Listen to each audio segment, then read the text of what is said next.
Жақында әлеуметтік желіде, әсіресе WhatsApp'та балалар күніне орай бір реттік жәрдемақы беріледі деген ақпарат тарады.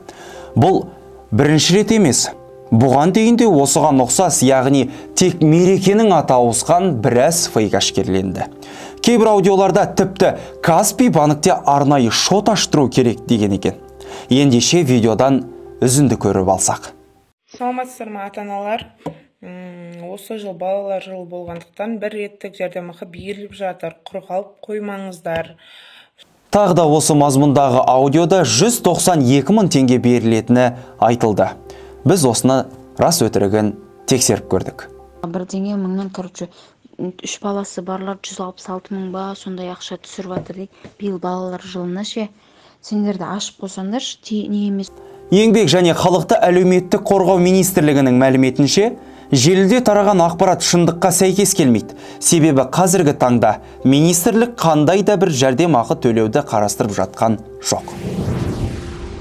Ал аудиода айтылған көп балалы отбасыларға 192 мың теңге беріледі деген ақпарат Қазақстандағы көп балалы отбасыларға берілетін бір реттік жәрдемақымен байланысты болуы мүмкін.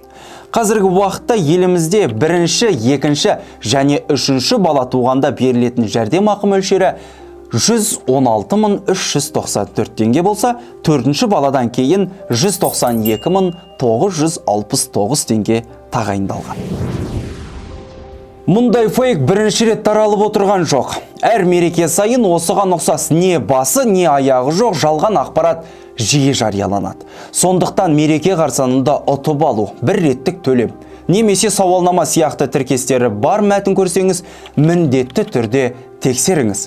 Осы тұста алаяқтар сіздің жеке дерегіңізді ұрлау мақсатында жасалуы мүмкін екенін ескертеміз. Себебі ресми дереккөз ондай ақпарат бермейді.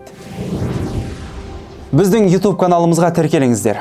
Аптада жарияланған басқа да материалдарды сайтымыздан оқуға болатынын тағы да ескертеміз. Фейк ақпаратпен бірге күресейік.